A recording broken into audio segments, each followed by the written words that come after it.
Hi friends, welcome back to my YouTube channel. My name is Mukosha and today's episode is quite exciting for me. And for those of you who don't know this, I do run a column in News Diggers newspaper. It's a column where I write about health, about my weight loss journey, about our healthcare system here in Zambia, my opinions on that, and a bit of governance issues, but also life in general. So last week I wrote about the dangers of sugar consumption, and the headline was "Sugar is Sweet Poison." That's definitely what I believe myself. It's sweet poison because we get so easily addicted to it. We eat it way more than we need to, and then it causes so many issues in our bodies, and then we end up with all these complications and diseases that are very avoidable. So that received quite a lot of reaction. There was a lot of debate around the sugar issue. I saw some comments where people were saying, well, we'll all die anyway, so why not die with a sweet treat and hilarious things like that. But then there were also those who took it seriously and they said, okay, we need to reflect about how much sugar we need to take. I think it must have been the same day that my article was published that a new episode of the Growth Podcast aired here on YouTube. It's a podcast by Suilanji, and I absolutely love it. I'm always following it. So then the guest was Mr. Innocent Kalaluka, or as most of us know him, Smooth IK. And there was a part where he was asked about how he just looks so young, despite being around in the media industry for such a long time. He's been running Smooth Talk for 22 whole years now. But when you look at him, he looks so young, and his response was it spoke to me because it was literally about the things that I've been writing about and about the things that I aspire to do also in my own life, and how I'm planning, I've told you guys I'm a sugar junkie. So I'm trying now to turn around from that, and he doesn't take any sugar, he's never taken alcohol, and he leads a very active life. So he plays soccer from time immemorial. He plays a lot of soccer, but also in the past, I think. Anyway, let me not tell you his story because he's going to tell it to us. But I think he's such a shining example of what we can achieve if we just pay attention to what we eat. And most importantly, he never ever gets sick, is what he said. And I can't imagine how beautiful that is. So I felt like, let me catch up with him and get more information about that, just learn as much as I can, absorb as much as I can. And luckily for me, he did give me that opportunity. So I sat down with him. I must give you a disclaimer though, the video is a bit, let me just say the quality is not the best. Yeah, but I promise that as we go along, I'm going to improve and bring you better quality stuff. But I hope that you, regardless of that, will still take time to listen because he was dropping a lot of gems. I learned a lot, and I hope that you guys will also enjoy it.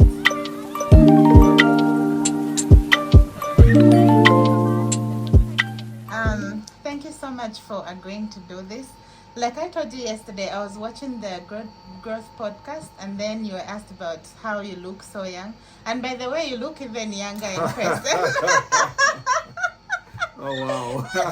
Yeah, because sometimes, when you see someone, you think, okay, maybe on screen they'll look like this, and then in person it'll be different. But no, you look younger in person. And I was intrigued around the conversation about how you keep fit, how you don't take alcohol. So I thought I could catch up with you and just get a little bit more, because just to get a little bit more around that. And I guess the first question is, were you always conscious about your body and your health and things like that, or how did you get into it? Yeah. Okay. Well, thanks for having me.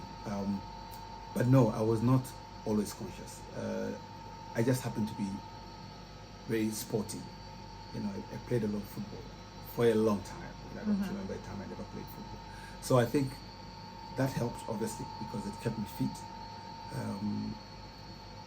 Where health is concerned, I think it's a couple of years, maybe like 8 years now ago, that I became conscious of health. But also, again, there, I was a bit lucky because, like I said, I've never taken alcohol. I've never smoked. So it was an easy decision, because one of the biggest challenges that people have, you know, is obviously alcohol. You know, people have pot bellies because alcohol. There's a lot of sugar in this alcohol that people take, and they take them almost every day. So something's got to give, and the stomach gives. So again, I'm lucky in that sense, because I've never really. So my regime really just adds on, but also because my lifestyle is somewhat inclined towards, and really the biggest challenge that we have as a people is a lifestyle. That's why these non-communicable diseases catching us a lot because of our lifestyle. I'm very privileged. You know, the other time somebody had said, so this guy at that time had done smoke talk for me, it was like 15 years. So this guy doesn't fall sick, he never misses. And I laughed about it, but later when I thought about it, and I said, you know what? I should, and I think I prayed that day, really. I said, you know, God has been so good to me, though, because I really have not been sick. You know, the last time I was sick, I was in grade 11. What? That's the time I was sick and even went to the hospital. Yeah, it was malaria. Yeah. In Mongo, it was a lot of malaria there. So that's the last time I was sick. Other than that, the only time I've been in hospital was for my appendix, which had inflamed. And appendix is really not a disease. It just can happen to anyone. Yeah. That's why the Japanese remove it at childbirth, because it's not even necessary in a human being. Okay. But anyway, so that's the only time I was in hospital. Other than that, I've never been sick in hospital. I got to visit people in hospital. I like that because it reminds me that this is where I can end up one day. You know, it's like prison and hospital. Those are places you can be found guilty or not guilty by design or by default. So I go there sometimes, but I've not been, since I've joined ZMBC, sick for people to come and see me in bed at UTS, except for the appendix, which doesn't count. Wow.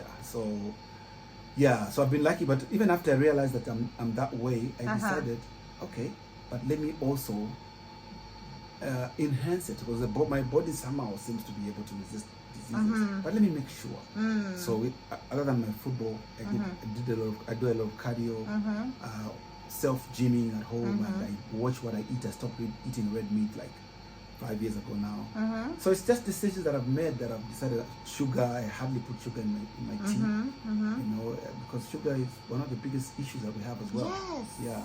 So if we can avoid sugar, would be in a very good place. All these drinks, carbonated drinks, all that I don't take. It's just deliberate.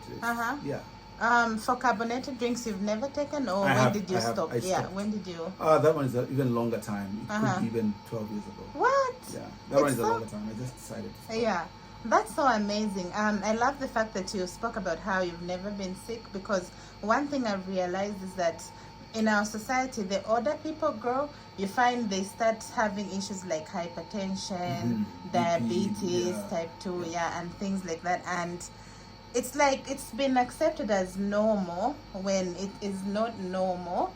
And I love the fact that you talk about that, because, for example, a few months ago, I was actually, a doctor said I was hypertensive myself, and I just said, okay, it's time to change my lifestyle. So I started to lose weight, do some of the things you're talking about, quit the carbonated drinks and things. So I'm on that journey, and it's inspiring to hear from you on how you do that. But also, you know, with what's so sad is that, for instance, you're very young. Exactly. But now it used to be for elderly people, but now even the young people are joining. Also because of the foods that we eat. There's so much sugar in our foods. You know, everything is oily, it's fried. So, and we need to it has to be a deliberate choice that I'm not going to eat much like this. I mean, we all love what we call hungry. We all love Hungry Lion. So, number one snack, and it's nice. But for instance, I for me, it's a treat. I would treat myself to hungry lion. It's not the norm. So when I eat hungry lion, I eat it good. I'm like, today I'm eating hungry lion. I'll buy with the chili one. I'll eat. But I don't eat it every day. I don't eat it every week. I can eat it once a month. You know, and the same applies to everything else. I eat ice cream. But maybe once a month. I eat everything else. Except for red meat. But it's in doses because it's not very good for the body. So let's talk about what you actually do eat. For example, what do you have for breakfast? What do you have for lunch? And things like that. And also, I like that you asked that because again, what I eat is controlled. For instance, here at work, I rarely eat from the cafeteria. Some people have never seen me in the cafeteria. Okay. Because there's nothing wrong with the cafeteria. But I want to know what I'm eating. I want to be in control of what I'm eating. So at home, there's food that is cooked at home. I know how it's cooked. My wife knows what I like and what I eat. So why can't I carry that food and eat it from here? One, I'm also saving on money. And somebody shouldn't say, "Oh, these are stingy." but yeah, the most important thing is that I am eating what is controlled. For instance, I don't like to put table salt. I learned this the time I went to Japan for school. I learned the Japanese, you ask for table salt in the restaurant. It's not on the table. Because naturally they don't take table salt. Because it's not healthy to add salt in the food. You have to cook it. So it means that at home they know that. If I go to eat from any place else, you might not have put. Some people don't put salt because they don't know how much you need. So you have to put it yourself. So already I won't eat because I don't want to put salt. One. Two, I want to know what I'm eating and how it's been prepared. So if it's from home, I know how it's been prepared. If it's from out there, I don't know.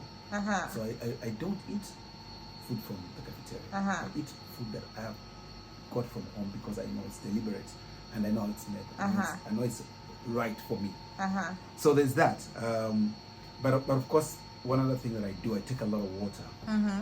Because also going to the loo is a good thing because it keeps you exercising. At least you move instead of just sitting. We can sit for a long time. And one of the things that we have these hypertension and is because people from the car to the office. In this office I'm seated, very comfortable in my chair. If I'm taking very little water, even just going to the loo to pee is forever because I'm not taking liquids. So I take liquids a lot. So I move around a lot. You know, and I small things. I don't take lifts. If I'm visiting a building that has lifts, if I can do the stairs, I will. I go to the Ministry of Sports and Fumba is on, that's Pilato. He's on floor number 9. I walk there. What? Yeah, Jason is on floor number 13, I think. I walk there.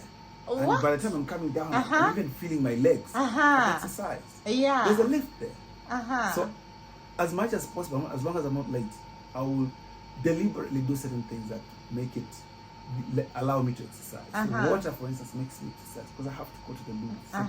It's deliberate. You know, so at times I go across to buy something. I walk there. Even when I can drive there.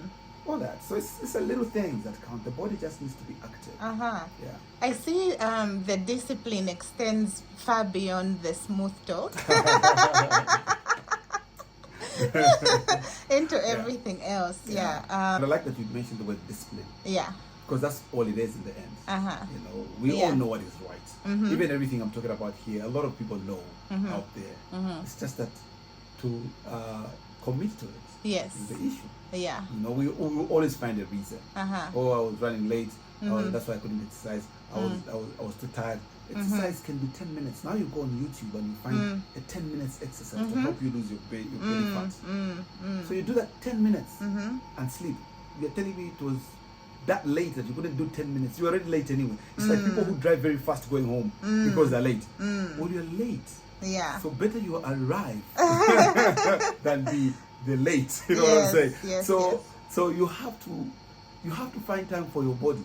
It's sad. I like we only have one body to live in. You know, nothing else comes.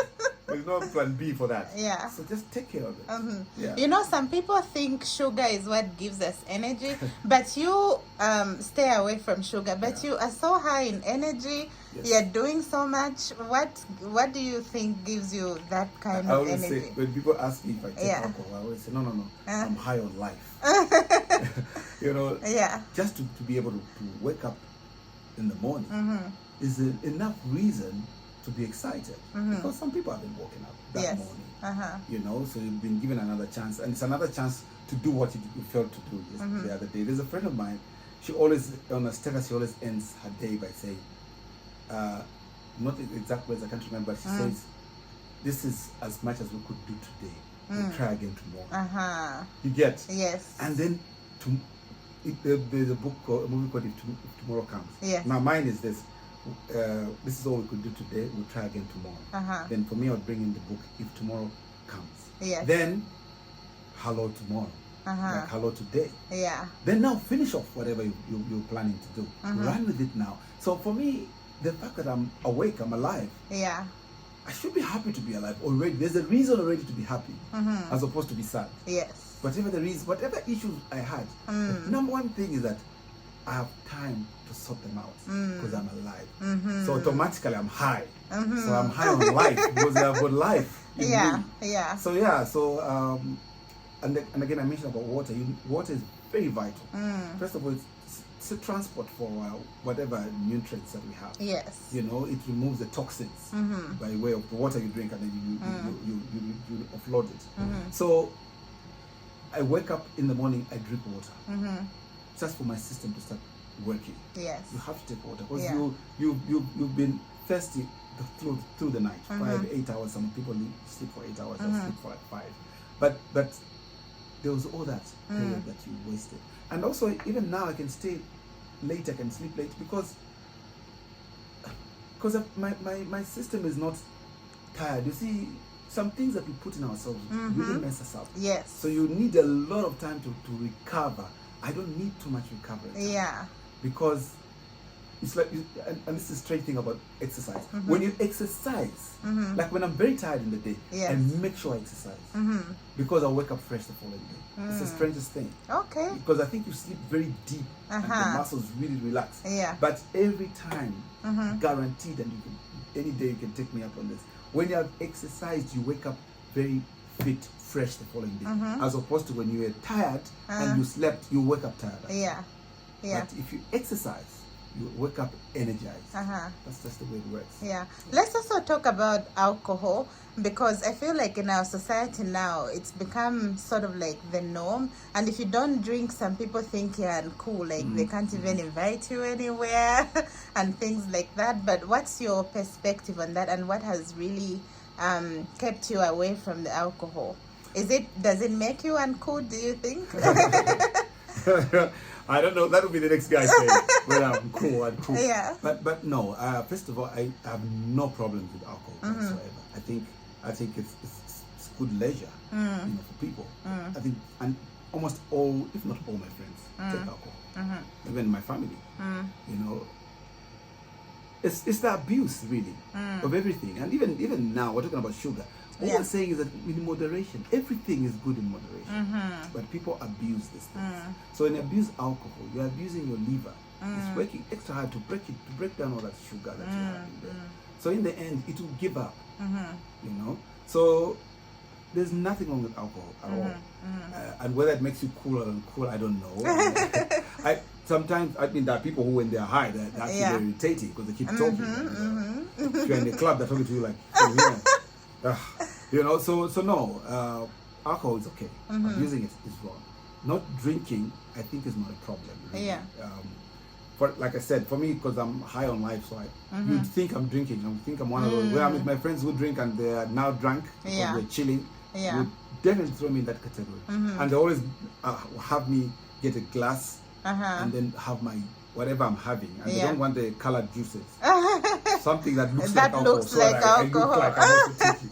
I don't mind because I think they feel like manje sukuma, right? Yeah. You know, so when you're taking what they're taking is good. So if you're going to put, let's say, Apple Max in your drink, then that looks cool for them. Because then you're taking some, I don't know wine, but whatever, some gin. I don't know. I don't even know these drinks. Huh? I can't tell them apart. Yeah. Yeah. Yeah. But yeah, so there's nothing wrong with drinking. And one of the reasons I never took it was really because of my brother. My brother was the opposite of me. He took a lot of alcohol, and my parents were not very happy with it, as any parent would be. So, and they used me a lot as an example. Like, this one doesn't drink, this one doesn't. I was that kid who, even when you're growing up and you're weeing on the bed, I was one of those that stopped. I stopped earlier than my brother. So yeah, so I was an example for a lot of things. And even school, because I took my school very seriously. Not because I thought it was very important, but I enjoyed school. So that in the end, again, I was an example even to the other family members. Hey, he's doing well in school, he's whatever. So I think I carried that along, and I became what they were saying of me. So even when I didn't want to study, I studied because they expected good results. So when I didn't feel like anybody else not going to school, I went to school because they, as far as I was concerned, I'm going to school. When the guys want to dodge, I'm not dodging because I know my family thinks I'm in school. So, and my brother also was very strict on me, wanting. I think he knew what he was doing wasn't right, so he didn't want me to fall in love.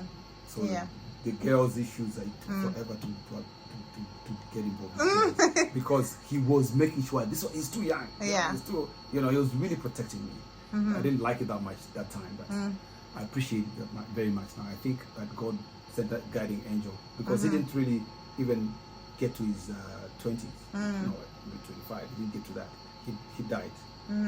Just after I didn't even complete his school because he decided to stop his done with school. So he was really that kind of rebel, but he was very protective of me. Over you. Yeah. And I sometimes I think maybe, I don't know whether that's God, whether it's by design, but I just feel that maybe he was there to mold me. And I honor him like that. Yeah. Because this is what he wanted of me.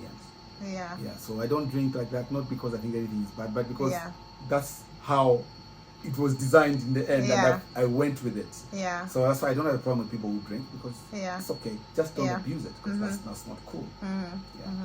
Yeah. Okay, that's beautiful. Thank you so much for having us. And the last question is, what would be your advice to someone who wants to find the fountain of youth like you?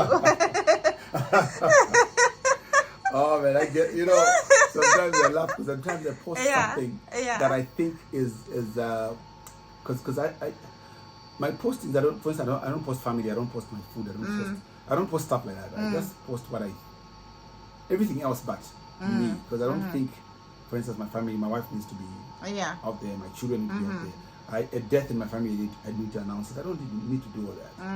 I don't think that it's necessary. And it's my life. Yeah. And I don't know that when you post to say you've lost your aunt, what has that got to do with me? It's your aunt. Talk to your family member. If you are crying, you're sharing us tears that you're crying, your aunt has died. In truth, we really don't care. We don't know who your aunt is. And I'm saying this respectfully. You can't tell us about your whole life.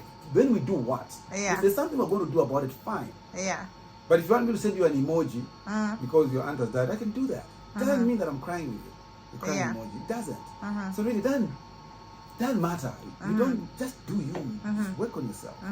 But fountain of youth, I don't know that there is, but I'll just tell you what I do. I exercise a lot. I watch what I eat. Yes. And I drink a lot of water. I think those are the three things that I do. I would think if I look younger to people, that should be the reason. And also, I'm very happy. That's what I wanted to ask. Yeah. I said I forgot to ask about your mental health, because how do you keep yourself steady? Yes. Yeah. It's very hard, but I've mastered the art a bit, I think. What I can't control, I don't worry about. Yeah. Okay. Because you're just going to worry yourself to death. That's why they say, when you're a president, for instance, you grow old because there's so much going. This one wants this. I think it tires you. Eventually, I guess you can. I don't know, but people kind of tend to look old. It's because sleep time is less, so everything is a mess. So what I can't avoid, what I can't change, I just live with. Yeah. There's that saying. I hope I remember it. God grant me the Serenity. Serenity. Yes, Yeah. yes. You remember that one? Yes. That's one of my favorite prayers. Uh-huh. God grant me the wisdom Uh-huh. to know the things I can do. Uh-huh. Goodness. Yeah, I know. And something about ignoring the things you can't control. Yes, and being able to identify that this I can't do. Yes. So let me not bother. Mm-hmm. Let me not be too concerned because I can't change it. The wisdom to know the difference that I can't change, I can change this. If you know that, then I think you'll be happy, because at times we stress over something we cannot do about. Like the same way I'm saying, your aunt has died. You want me to stress about it? First, there's nothing I can do about it. Yeah. One. Two, and maybe I don't even know who you are. So you want to change my day for what reason?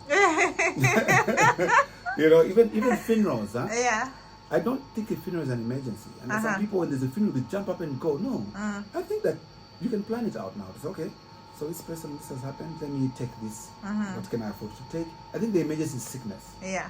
And so, for instance, even sleeping at funerals, I sleep maybe at my brother's, that close. Close, yeah. But ordinarily, why do you want to spend your day, your night, in the cold, near the fireplace, at a funeral? What are you doing that time? How is it helping to be sleeping in a chair? I don't know that it's helping anyone. Yeah. Just go home and sleep. Come back in the morning. Your mind is rested. You can help to make decisions. You can contribute where you need to contribute. I think that as Africa, we need to move away from this funerals where we all go and stay there. Those that have traveled can come and stay and sleep there. But if your home is somewhere in Lusaka, the funeral is in Lusaka, go home and sleep and come back and remain fresh.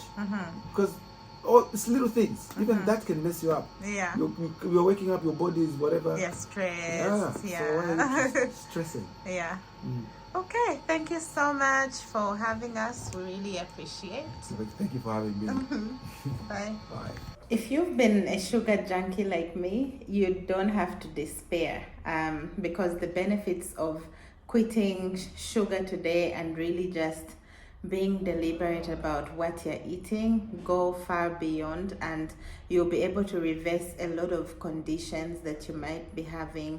You'll definitely lose weight. Like, I am on a weight loss journey right now, and even as I am losing weight and eating clean, I can see I'm starting to look much younger and much better, and it can happen also for you. So you don't need to think, for example, for Smooth IK, he's been active his entire life, and for the most part he's been quite cautious about what he was eating. Of course, he's enhanced it here and there, but for the most part he's been I guess deliberate about what he eats. But you don't have to feel like, for you and I who are sugar junkies, lost causes. And I don't know about the alcohol part, because I've never taken alcohol myself, and it's not because I'm like a saint or anything, but the taste has just never appealed to me, so I never took it. So I think for me, I'm only fighting one demon, which is sugar. But even if you have to also consider quitting alcohol, that's up to you, or at least drinking it in moderation, in the proper occasional moments, rather than, some people say I drink occasionally, but their occasion comes every other day, which is quite hilarious. So I wish you all the best in your journey, and let's continue to just reflect and try and lead the most healthy lives that we can.